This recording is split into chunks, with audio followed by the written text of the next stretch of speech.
Kumusta mga kababayan at mga kaibigan na nanonood sa atin ngayon? Welcome sa Usapang Off the Record. I am your host, Aileen 𝘤𝘰𝘮𝘮𝘦𝘳𝘐𝑠𝑒𝑒𝑛. I'm an attorney licensed here in the state of Texas and in the Philippines. And I am the managing partner of the 𝘤𝘰𝘮𝑮𝘮𝘬 Law firm based here in Houston, Texas. Well, hayaan niyo munang batiin ko kayo ng isang magandang gabi, magandang umaga at magandang tanghali.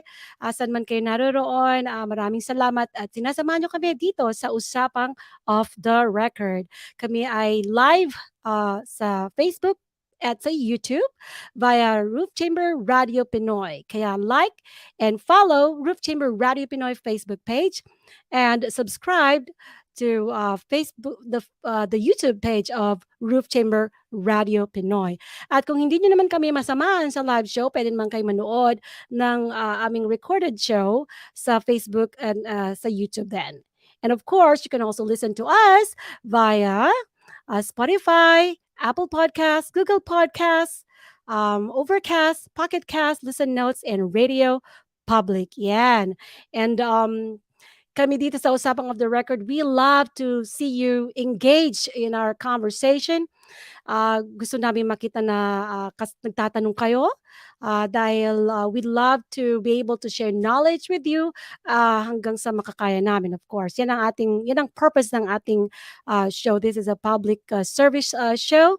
It's a legal talk show, and we would like to share knowledge, legal knowledge to our viewers and listeners. And kung hindi nyo naman kailangan yan sa ngayon, at least kung sakasakali man kailangan yung knowledge, napakinggan nyo na dito sa amin.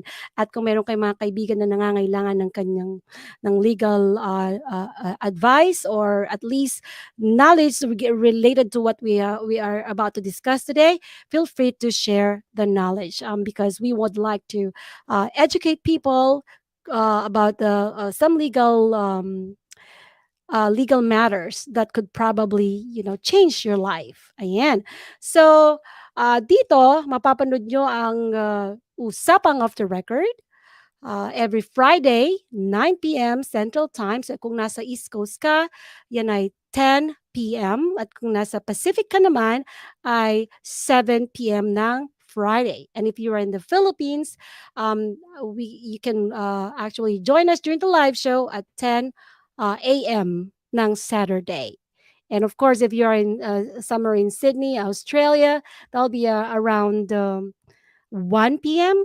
Tama ba ako? Yeah. So, anyway, I'm excited today kasi meron tayong makakasama na another Filipino-American attorney na nagpa-practice dito sa US. As a matter of fact, nandito rin siya sa Houston. And mga kasama natin siya in few minutes dahil pag-uusapan natin ang International Commercial Dispute Resolution. At yan ang kanyang practice. Kaya alam ko na marami tayong matututunan sa ating episode today. Ngayon, yung mga kasama natin ngayon, please write your comment, post your shout out to your friends. And if you have any question, feel free to write it there because we are going to read your shout outs, your comments, your questions during the live show. Pero kung ilalagay nyo na after the live show, baka hindi na namin masagot yan. Kaya huwag nyo nang hintayin pang matapos ang show, i-post na yan. At syempre pa, of course, if you have any question, we will give you information also as to where you can contact us later on. So ngayon, sa ating episode, pag-uusapan natin, ano ba itong commercial arbitration? Sino-sino ba yung mga parties involved sa international commercial arbitration? So pag sinabing natin international, we are talking about global, right? So maybe companies that are located in different parts of the world. So, malalaman natin ang mga kasagutan sa mga tanong na yan. At syempre pa, we also want to know ano ba yung mga methods na ginagamit to resolve international commercial disputes. At pwede pa nating malaman din, not only about commercial disputes, but any other international disputes dahil yung ating guest for tonight or for today ay yan talaga ang kanyang practice. So, I'm very, very glad na makakasama natin siya ngayon. At syempre pa, let me introduce our special guest for today. Yan. Um, our guest is an attorney in Vincent and Elkins Houston office. He focuses in international commercial arbitration, investor state arbitration, and U.S. commercial litigation. Alam nyo, he is the current programs chair of the Institute for Transnational Arbitration o tinatawag na ITA. And he is the immediate past chair of the Young ITA. Now, prior to practicing law, our guest worked for the International Organization for Migration, Iraq Mission, which is a UN affiliate organization, um, managing community assistance programs and development projects in Iraq. He was also a Fulbright scholar in Jordan, where he studied Arabic and researched foreign assistance projects in the Middle East. You know, he is proficient in Arabic and French. So that no papagsalitain natin siya later on to give a sample ng Arabic and French language. Ako pinag-aralan ko ang French dati pero because I never use it after the class, after I finish it, I forgot. I totally forgot about it. But ang ating guest, he may be proficient in Arabic and French. He's not so proficient in Tagalog, but he can understand Tagalog. Kaya naman, let me welcome to our show sa Usapang Off the Record, Attorney Robert Reyes Landicho. Hi, how are you? Welcome to the show, Attorney Robert. Thank you so much. Thanks for having me. It's a pleasure to be here. Yes, so sabi ko kanina, no, you're proficient in Arabic and French. Why don't you greet our audience? Na, kasi we might have audience in France or in the Middle East area. So French, it's bonjour, obviously. Bonjour. That's the Or first word I learned. That's the yes. only word that I remember. And in Arabic, if you are being formal, you would say assalamu alaikum. Uh-huh. Or you could say marhaba, which is more casual, and that's probably just derived from the Turkish, but they use it in the Arab world all the time to say marhaba. Marhaba. Okay. Yeah, that's interesting. So you of course, I want to talk about your Filipino background, but since you already started talking about, giving us the your greetings in Arabic and French, um, and you had a background in Iraq. So, did you stay in Iraq and how long? Did you So actually stay there? So I've been to Iraq maybe 5 or 6 different times, but I'd never had to live there because obviously it's very expensive for the security and it's relatively unsafe. So for a long time, the UN officers and affiliate agencies were located in Jordan or in Kuwait or surrounding countries. So I lived in Jordan for a number of years when I worked at the UN affiliate organization. Wow. And how was it? I mean, you said that it's not safe. What was happening during that time you were there? So this is maybe mid 2000s when I was there, maybe 2007, 2008, 2009. Hmm. And that was maybe a few years after the Iraq war, the second Iraq war was I going see. on. Hmm. So there was a lot of violence. Then obviously, then the US has pulled out from Iraq recently, like maybe a few years ago, 5, 6 years ago, and then ISIS came back. So it's always been a pretty, we'll say a dangerous area to live permanently, but I enjoy getting to know the people. And once you get to know the people, you really enjoy you understand that humans are humans and we all, have a lot in common. So you try to help them as best you can. They help you, and we all work together that way. That's good because that's what, in order for us to survive, you need each other. You need other people, you need to help each other to survive because it's really not a nice picture to, to see a war going on. I haven't experienced it, but I can imagine how hard it is. I see it in the television, the news. It's just horrible. So Glad you're here in the I'm United here too, States. and surprisingly, I'll say that there's a lot of Filipinos that worked with me in the UN agency that I worked in. Mhm. Actually, some of the higher officials in the UN agency were Filipino, because Filipinos, they're very good at disaster response. They're very good at actually being compassionate to other people and being organized. So we had a lot of Filipinos that were in that industry. So it's a fond memory of mine for sure. Yeah, we have that thing called bayanihan in the Mm. Philippines. Yeah, so we love helping each other. We work together to make things happen in the community. So that's bayanihan. We bring that with us wherever we go. You Mhm. know, that's like Exactly. our support group right there. Yeah. So Yeah. anyway, as much as I'd like to know more about your experience in Iraq, what I'm really wanted to know is, of course, your Filipino background. You told me that your parents are from Batangas. So have you been to Batangas? Yes, I've been to Batangas a number of times, and I have a lot of family that's still there. So anytime I go back home to the Philippines, I see my family. So my dad's like one of 12 kids in his family. So there's Wow. tons of cousins and extended family that are still in Batangas. Some are in Manila, some are elsewhere. But there's always a lot of people to go see when I'm in the Philippines. So that's a big difference when you're here in the United States because I usually don't see a lot of people in one house unless there's a gathering. But in the Philippines, it's like a common thing. Yes. Like there's a lot of families or relatives always there every day. Walking in and out of your house, it's really easy to ask help because they're just right there. When you Exactly. get out of the door, they're already somewhere. Wherever you look, there's relatives and friends and neighbors. So actually, that's the very first thing that we noticed when we came to the United States. Like, where are the neighbors? I don't even know the name of our neighbors. It took us Yeah. a long time to know who's our neighbor. What are their names? Where they come from? What are they doing?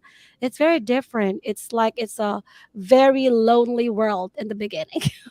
In the beginning, and then you make your way through. I think that I've figured out, or me and my wife have figured out, that having a pet helps, because our everyone likes dogs, so our dog introduces us to every other neighbor that we have, so Oh yes. that makes it easy. But yeah, I understand it is always scary to move to a new place.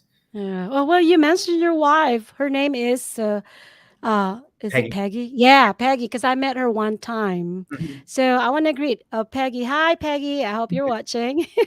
If you are, you might want to say hi in our comment box or not, or just She's in text. the other room, so she's listening to us, but I don't Oh, know if she has yeah. us Well, on screen. That'd be too anyway, I echoey. just want to say hi. Okay. Oh, but she's not Filipino, right? She's That's right. not. She's Yeah. Taiwanese, but she knows, and kind of she's been to the Philippines with me a lot of times as well, and my family's essentially adopted her, so she's Oh, yeah. adopted Filipino. It's just very sweet. Well, Attorney Robert, what Filipino culture have you observed at home when you are growing up? Because your parents are both Filipinos when they came to the United States, and I understand that they're from Batangas. They probably speak Tagalog. Yes. So, what are the cultures that you have observed, and did you like those? The culture, or what are the things that Just give me your observation. I'm just interested to know. Yeah, I think that I mean it was very. I think it's very comforting of a culture, because when they moved here because their family. So one member of each of their families had moved to the United States previously. They were living in Chicago, and so when I was born, essentially me, my mom, my dad, and my sister were in like one bedroom in this apartment in Chicago, in my aunt's house, and eventually we outgrew that for a year, moved to Jersey City in New Jersey, where a lot of Filipinos are. Yes. And so that's where a lot of my sister still lives in Jersey City. My family's still in New Jersey, but we were always surrounded by a lot of Filipinos. And then we moved to Edison, New Jersey, there's a lot of Filipinos. And growing up, I was telling you earlier that they started a Filipino camp. So they sent all their kids to camp over the summer Yes. where they would teach them Tagalog and, singing lots of songs in Tagalog and traditional Filipino dances and cooking and everything else. So, every year for the first like 13 years of being there, I learned about my culture. I felt like I was really blessed to have that opportunity so that I wasn't behind when a lot of people that are American born, they learn about the Filipino culture for the first time when they're in college or something later. Yes. So I felt really lucky that I had gotten all that when I was a kid and, didn't have to try to cram it all in when I was, doing my studies or anything else. I got to kind of be comfortable in my own skin a little bit more. Yeah. Well, thank you for sharing that. And you also told me that your favorite dish is dinuguan. Yep, And dinuguan. I asked him, "Do you know what's in dinuguan?" He said, "Yes," because I try to serve dinuguan to my son, and it's like, "Oh, what is it?" And he doesn't even want to try. It's So delicious, though. He's I missing out. know, right? Yeah. So yeah, New Jersey. We have a Filipino-American mayor somewhere in New Jersey. I Yeah, don't know and where either, but yeah, I've I heard. forgot, but he will be my guest in this one of the Fridays of May. So yeah, watch out for that. Great. Yeah. So anyway, um, so Filipino descent. I understand you were born here. You studied here. You had the opportunity to visit Philippines from time to time.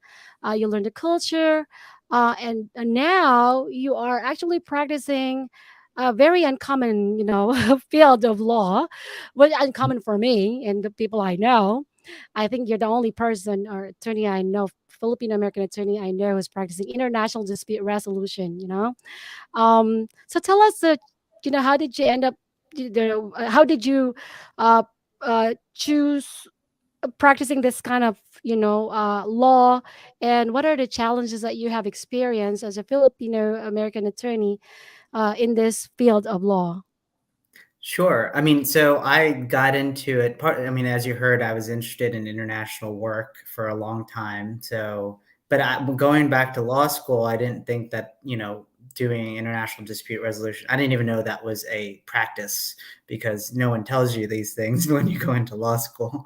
So I thought I was going to be a corporate lawyer and do contracts and transactional work Mm-hmm. and business law.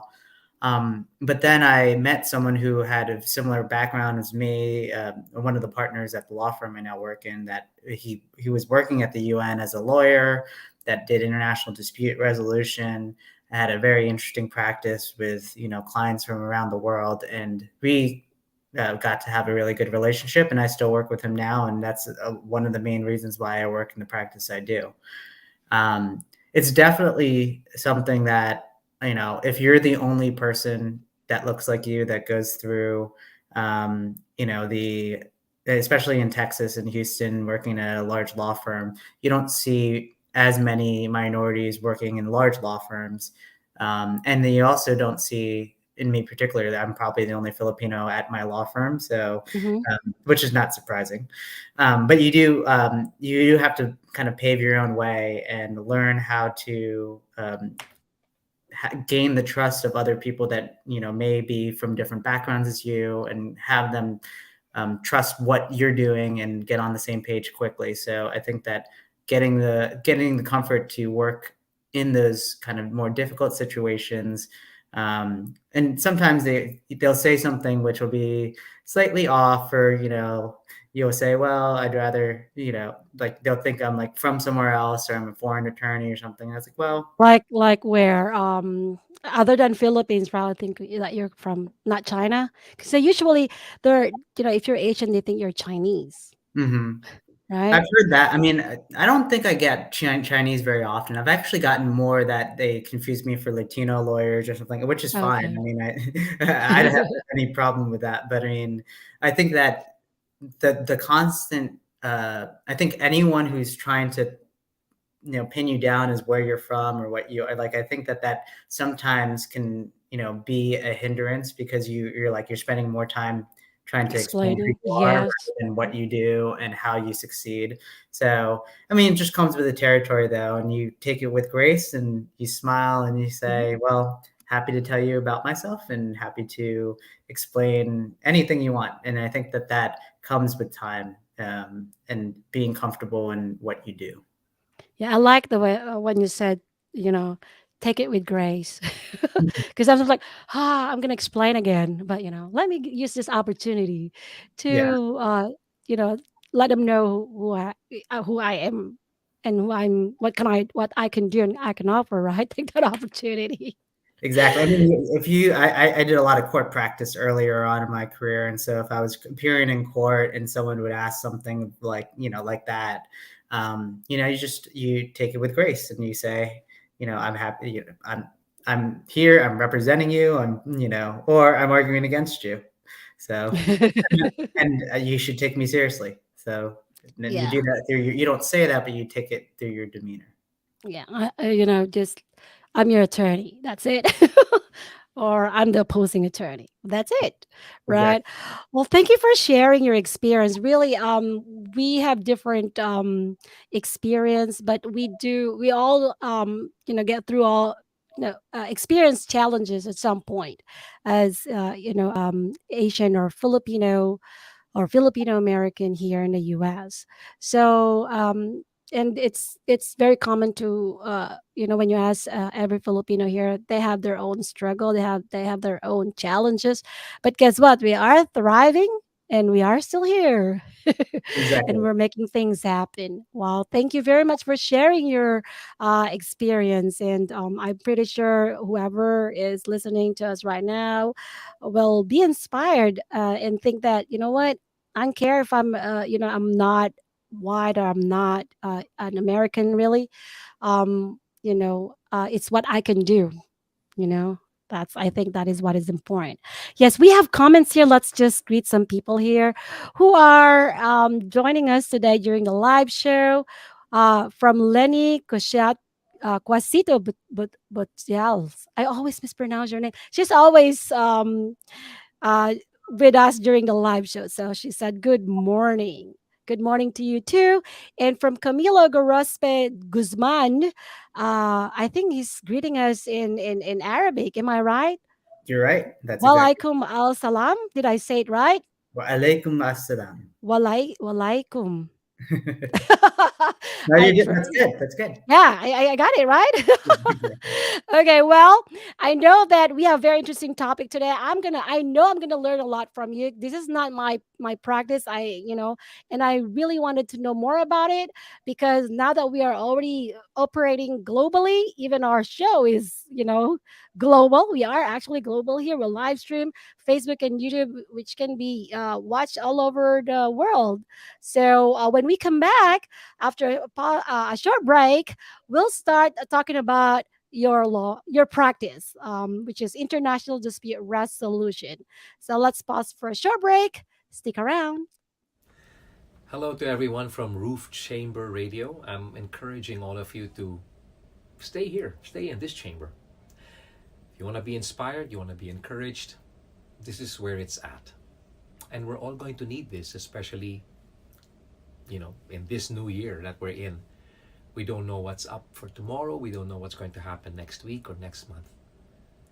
But I believe that when you gather with people who believe in the power, the faithfulness, and the goodness of the Lord Jesus Christ, there is power in that in itself.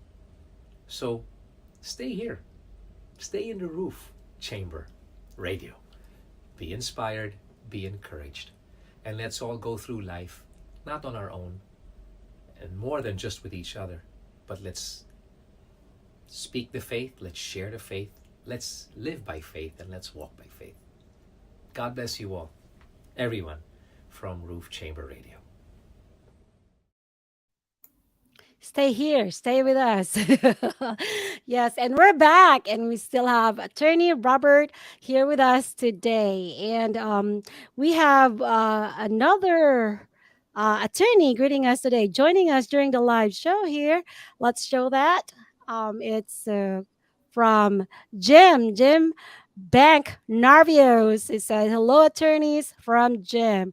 And yes, I'd like to introduce to you Attorney Robert, Attorney Jim. He was my guest, I think, Fridays uh, ago. So he's looking forward to the info, and of course, definitely, I'm looking forward to it as well.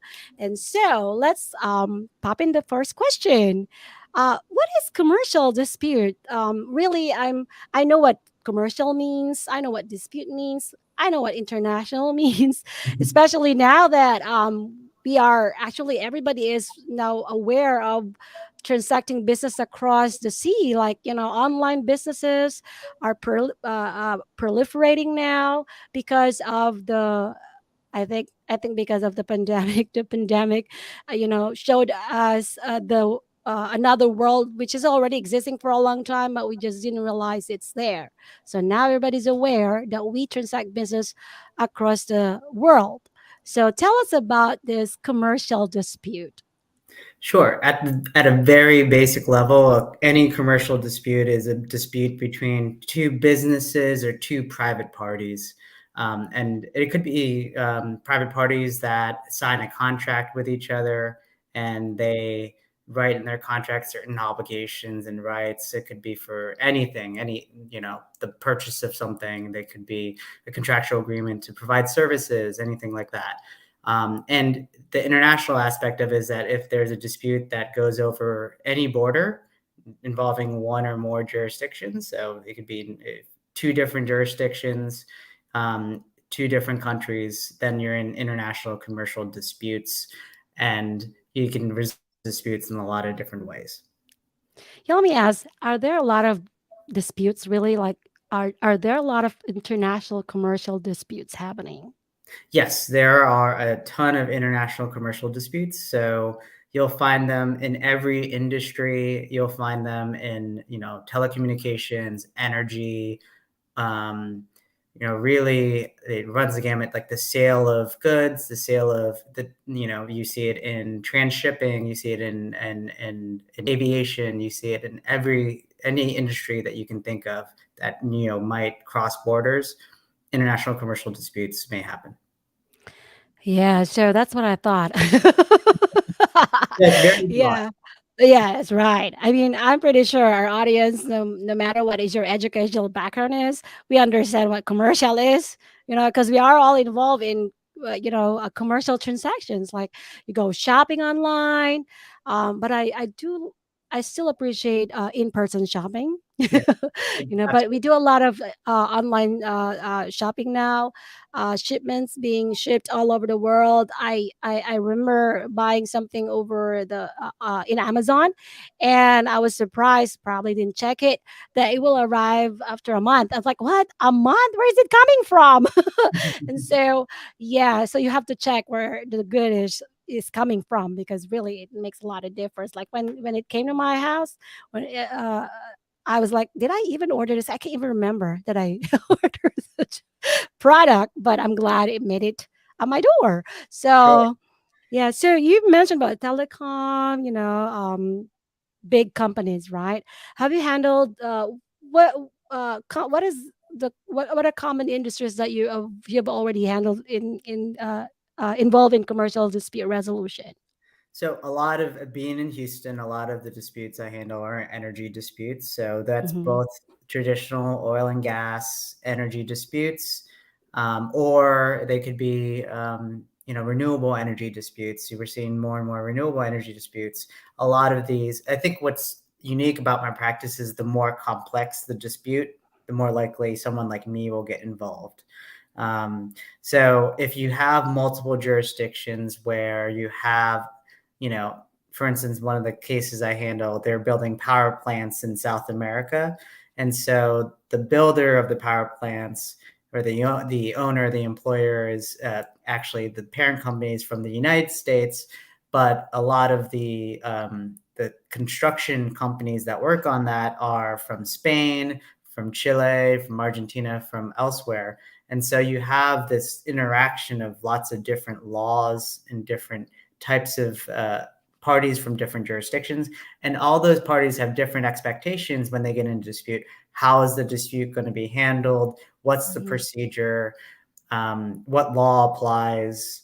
And so I'm someone who kind of lives in the complexity, and I like telling, sorting out exactly, how you should be handling your dispute, what law applies, how you should, what procedure applies, that type of thing. So that's really my specialty is the more complicated, the better for me. I understand, because if it's not complicated, if it's simple, they're just going to resolve it among themselves, right?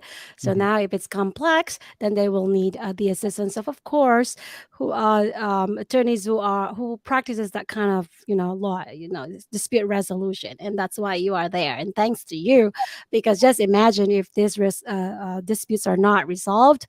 I can imagine how it will affect the prices of, I don't know, oil and gas, everything, maybe the products that are being sold somewhere, because I'm pretty sure there's some effects as to whether, if there's like if there's a war like right now there's a war in Ukraine.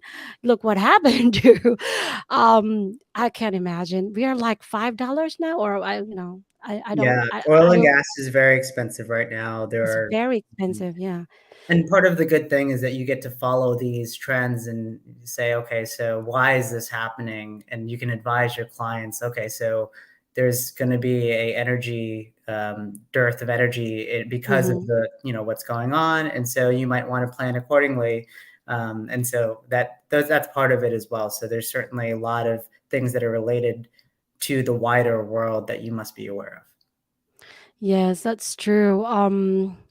I'm just hoping that the war will be over, and I'm not sure if after the war we're gonna go back to the regular price, because really I'm like surprised. I usually pay how much for full gas, right? And then now it'll be the same amount. The same price. It's just half. I can only fill half of my tank, so that's really something. And it affects everything. Travel, even if you wanted to travel a lot, you're gonna think about, okay, wait a minute, let me just wait for the when the war is over or whatever. But yeah, I'm just saying that it has some effects as to wherever you are situated in the world. What happened in one part of the world may have some effects here also in the US or in the Philippines or wherever you are. So yeah, now I'm curious, what are the methods for that you use for resolving international commercial dispute, and what is the most your most favored method, if ever you have one? Sure. So I even see some questions in the chat as well about, what's more expensive, yeah. So if you have a situation where you can always go to a national court. So if you're in the US, you go to state court in Texas, or federal court if you're allowed to go to federal court and you fall under those rules. Mhm. But as an international lawyer, a lot of parties prefer international arbitration. So if they sign a contract, they might include an arbitration clause in that contract, which refers the dispute to an institutional arbitration, maybe under the American Arbitration Association, maybe it's under the International Chamber of Commerce, something else that will organize the arbitration. And there are some advantages to that. So the arbitration awards are more easily enforceable worldwide. So if you have an arbitration award, there are a lot of countries that are a signatory to a treaty called the New York Convention, which Mhm. allows you to enforce these arbitral awards in a different jurisdiction. So if I get an arbitral award, even if it's seated in New York, I can go to France and enforce it and you can make that into a French judgment relatively easily. As opposed to if you went to a U.S. court and got a judgment, it's much more difficult to take that U.S. judgment and enforce it, for instance, in the Philippines or somewhere, because there may be there's no treaty, or there may be no specific treaty that governs the enforcement of a judgment between those two countries, but they're more likely to have a stronger treaty that enforces arbitration awards. So that's one advantage of that, and that's why I like it so much. But there are drawbacks because you can, in some instances, handle your dispute more easily in national court, in a U.S. court or a Texas court. It may be there may be advantages and disadvantages to choosing various different forms. So I think it depends on the who are the parties, I guess, in the in the dispute involved in the commercial dispute, or how complex is the issue. So, but yeah, so arbitration. Like, okay, so I think that's the question of I think Rusty Lopez. Can we please put up his question on the screen? Yeah, there it is. It is from Rusty Lopez. Hi to you. He asked, is it more costly to go through court hearings than IDR?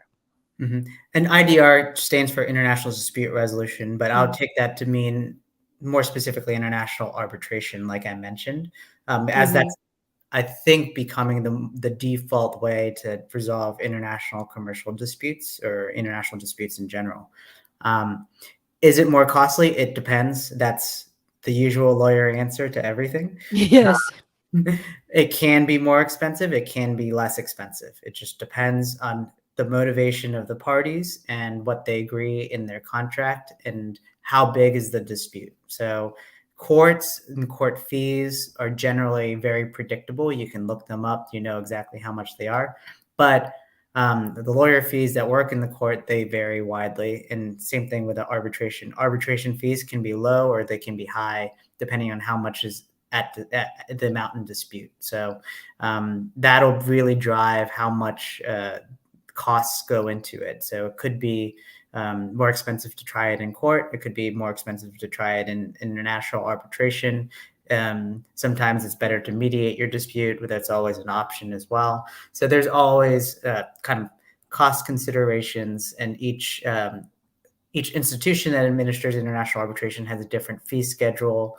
Those dictate how much the arbitration will be, the fees to the arbitrators, how senior they are. Do you want a really experienced arbitrator? Do you want someone who's younger and might charge less fees?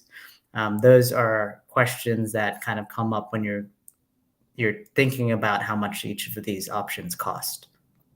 Wow, thank you for answering that. And thank you for that question, Rusty Lopez. Now, I have a follow-up question before we read Jim's question there on the comment box. Based on the cases that you've handled, how long does it usually take for one case to be resolved using, arbitration method? Yeah, assuming a smaller amount in dispute. So if you have a dispute that is, I mean, all of it has to do with the size of dispute. If you have a dispute that's $500,000 to $1 million, it might take a year to resolve. If you have something in the range of $3 to $20 million, then maybe that'll take 2 years to resolve. If you have something that's in the $100 million, then that can take maybe 4 years to resolve. I'm just eyeballing, just in my own personal experience. And if you have something that is in the billions of dollars, it could take quite a long time, depending on how motivated the parties are to resolve the dispute, because you can definitely, each of the parties also can drag their feet and make it more difficult to reach a final decision. So it looks like the smaller the amount involved, the easier it's it to be resolved, right? Or the faster. But I mean, Maybe the just as faster, the complex easier. as the big disputes, but at least there's motivation not to spend too much time and money, because you don't want to spend the fees on lawyers or on court or arbitrator fees. You want to be efficient. Wow, yeah. I mean, I can imagine, of course, if you're talking about $1 billion there, right? You're not just gonna easily give up or whatever. You're gonna fight for it, Yep. You'll fight for it, and you'll take every every step party you can. Yeah. every opportunity you can to argue your party's case. But I mean, within reason. There's always rules, and you have to follow the rules, and that's important.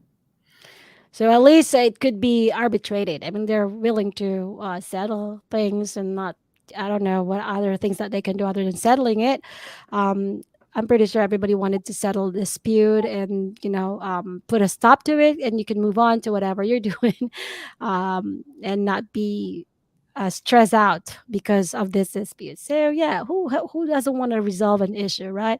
Okay, let's share. Let's put up Jim's question here. He has a very good question. So thank you for this question, Jim. He asked, how did you get into and make your decision to choose your specific practice of international commercial disputes? So it's a great question. I wish I had a more intentional answer, because anytime I talk to lawyers that are trying to get in the field, I always give kind of tips to be intentional and to, game plan who you want to talk to, how you want to get in your field. But for me, mine was more serendipity, because the law firm that I intern at, the boss that I had worked at the UN and was a UN lawyer. And so we had, some things in common, because I worked at the UN before too and had an interest in international work. And so I, as a young attorney or in law school, I didn't know what I did in my current practice. I didn't know that it existed. So just meeting someone who had similar interests to me, that had what was more senior to me, that had kind of started his career and made a career out of doing international disputes. I was able to model my career a little bit after that, and therefore I've kind of been able to develop a practice based off of international commercial disputes, international arbitration generally, where other people might have more difficulty doing that. Yeah, so thank you for that question, Jim, and thank you for the answer, Attorney Robert. We have a greeting here from Delia Ligot, which is my mom. She is in Australia. She said, "Blessed day, attorneys." Thank you, Mom. Thank you, Nanai, for watching the live show. I think we already answered that. Yes. So before, Attorney Robert is not just, focusing his skills in the practice of law, but also he is very much involved in some Filipino-American organization. And we'll talk more about that when we come back after a short break.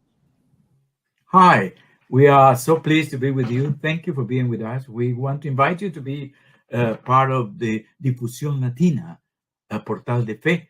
We are the Spanish ministry of Roof Chamber Radio, and we are so blessed to be with these guys all around the world. Please be with us on YouTube and Facebook. We would love very much to know how God is blessing you, and please come along and support us. God bless you, and see you then. And we're back, and we still have Attorney Robert here sa Usapang Off the Record. And Attorney Jim posted, he said, "Great answer. Thanks for sharing." Yes, definitely. We love you. Uh, we love it when we see people or audience commenting or asking questions, because the engagement really gives us, I don't know, feeling of excitement that, hey, we're really sharing some knowledge here, some important legal knowledge to our audience. Because, like I said, you may not need that knowledge right now, but who knows later on, or if you have a friend who might need that knowledge, you'll be able to share. Right. So, okay, so my next question to Attorney Robert. I know he's very much involved in Filipino-American organizations. Matter of fact, I know he is with the NFALA, which is the National Filipino Lawyers Association. Did I get it right? Oh my gosh, I'm a member of this. So, and that's how I came to know Attorney Robert and other Filipino-American lawyers all over the U.S. Really great group organization. Actually, it helped me a lot in gaining some confidence to practice here in the U.S. And this is actually common questions by Filipino lawyers who came to the United States and wanted to practice. Being a Filipino or Filipino American, how are we doing it here? So I guess I'll ask Attorney Robert, how are you doing it here in the United States? I know you're born here, but still, you know, you have Filipino blood and we look Filipino, of course. So how are you doing it? We want to know. I think the biggest thing is to develop some being comfortable in your own skin, and regardless of where you are and what field you are practicing, I think it's very easy to kind of get down on yourself or think about, you know, oh, I don't look like anyone here. I'm not going to be successful because, you know, I have a different background. I have, you know, and I think that, you know, oftentimes you have this imposter syndrome that you're thinking, oh, I don't belong. I don't, you know, I don't deserve to succeed here. And I think it's one of the hardest things in the world to get over that and to, you know, have confidence in your own abilities to practice and practice and practice some more to get yourself confident. So early in my career, I definitely was, you know, fearful of public speaking and fearful of, you know, arguing in court, that type of thing. And the best advice I could give anyone is to just keep at it, to make yourself do something that's uncomfortable and to do it over and over and over again until it's less uncomfortable. And maybe it will never be perfectly comfortable, but that's how you grow as a person. That's how you grow as a lawyer. So for anyone who kind of feels that way when you're first starting to practice, or even if you've been practicing for lots of years and you get that kind of idea in your mind that, you know, I don't know if I could do this, then remind yourself that, you know, you could always do more than you think you can. Wow, very inspiring. Actually, you know, it reminded me when I was in school, when I was taking my Master of Laws, and I have to present in class, and I was so scared because they might not understand me because it's different, you know, because I'm not born here. I'm not a native speaker here. So it was very scary to argue in front of a lot of law students and professors. So but they were very friendly and they're very supportive and they understand. And so yeah, I can imagine like you're already born here and you still have that kind of fear, you know. So this the imposters syndrome is really real. So Yes, I it have, yeah, you know, I have to overcome that. I'm still it's still there, but you know, at some point you'll gain confidence. And I think the best advice that I've heard from other Filipino American lawyers here is lakas ng loob. They said lakas lang ng lakas lang ng loob yan. is. That's what they said. So I was like, I may have a lot of that, but I probably need more than that. But yeah, I just you know, think of lakas ng loob yan. If others can do it, I can do it as well. Maybe not as good as them yet, but you know, I'll get there. So yeah, it's lakas lang ng loob. That's what I tell people also who's asking me like, how are you doing it? Because I know there are some Filipino attorneys who are reaching out to me via Facebook. They're interested in practicing here. What are they going to do? How are they going to start? You know, like, you know, applying for, you know, getting into law school, you get your master's and then start from there. And then when you're here, when you get here, don't forget to network. That's what they said. It's just all about networking. And so my question is, how are you building your network, Attorney Robert?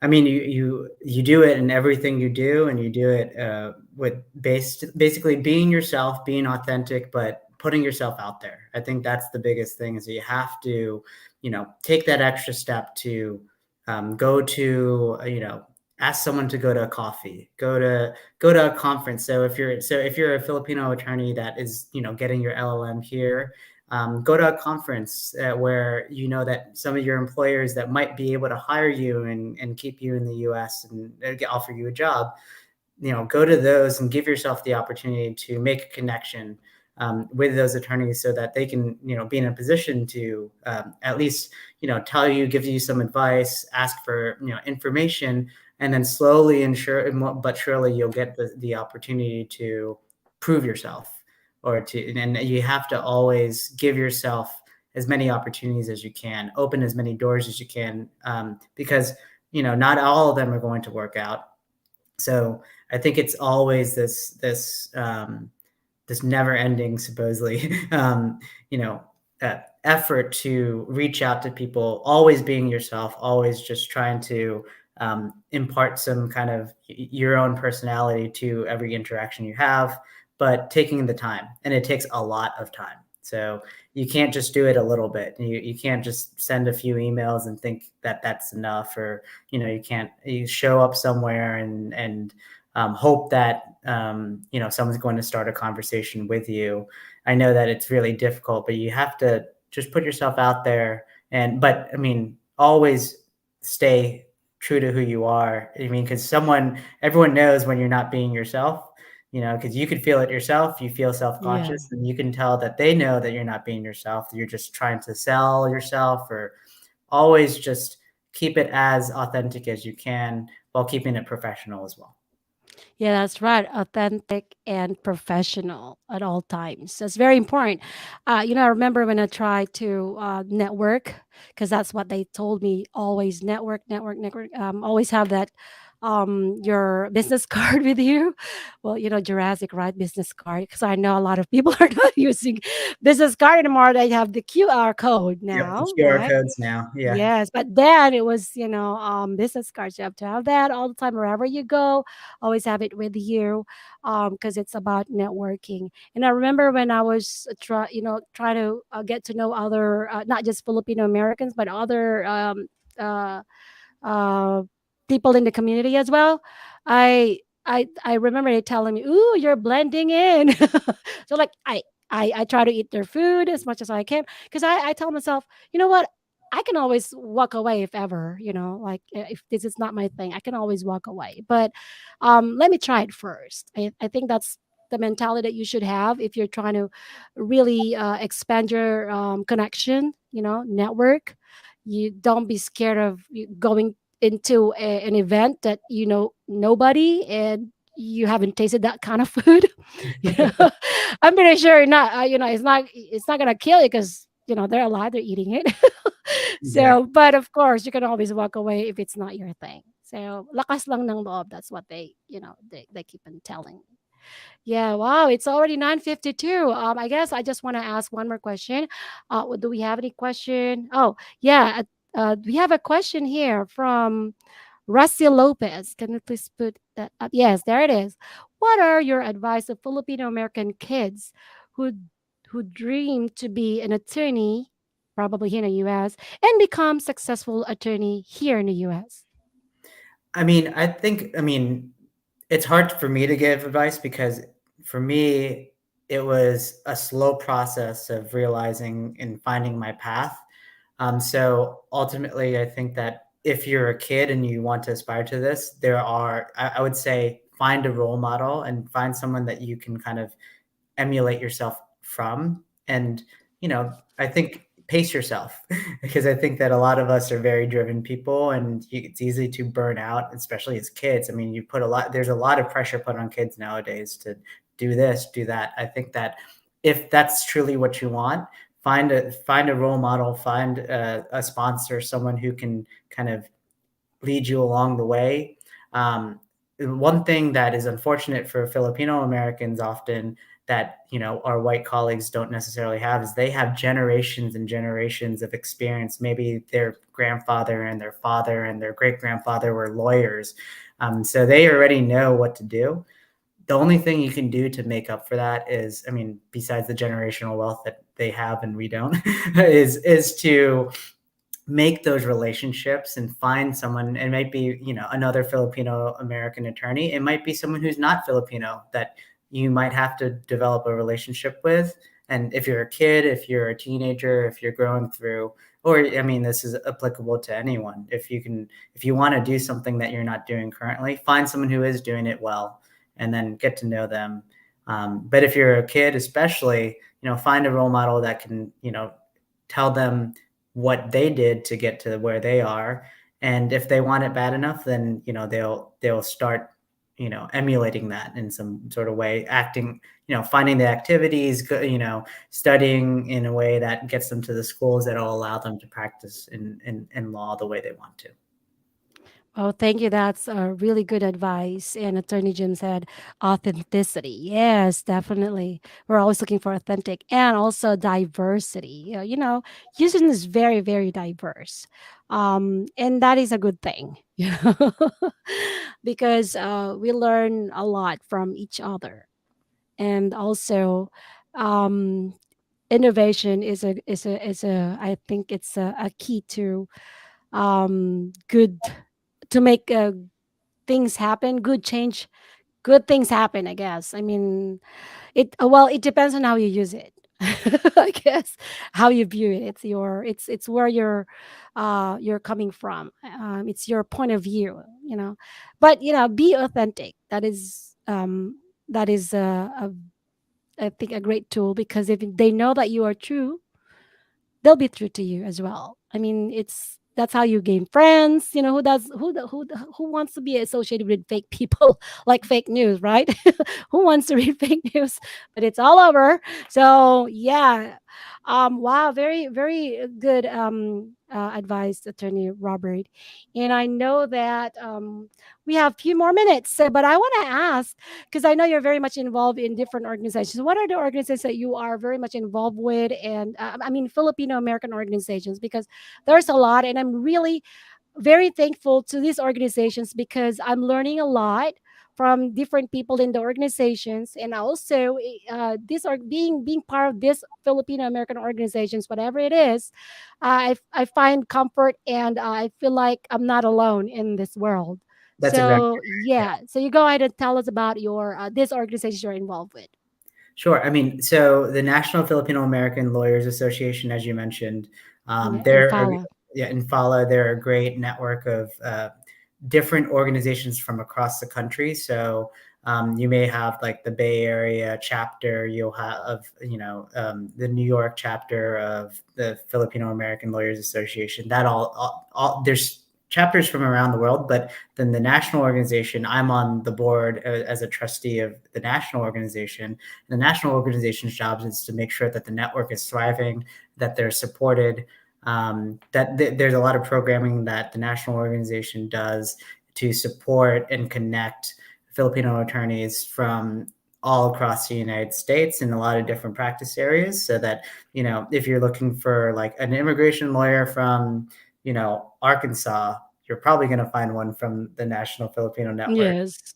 So you have a built-in network of people that it might be your kuyas, your titas that'll take care of you if you're moving from one state to the other.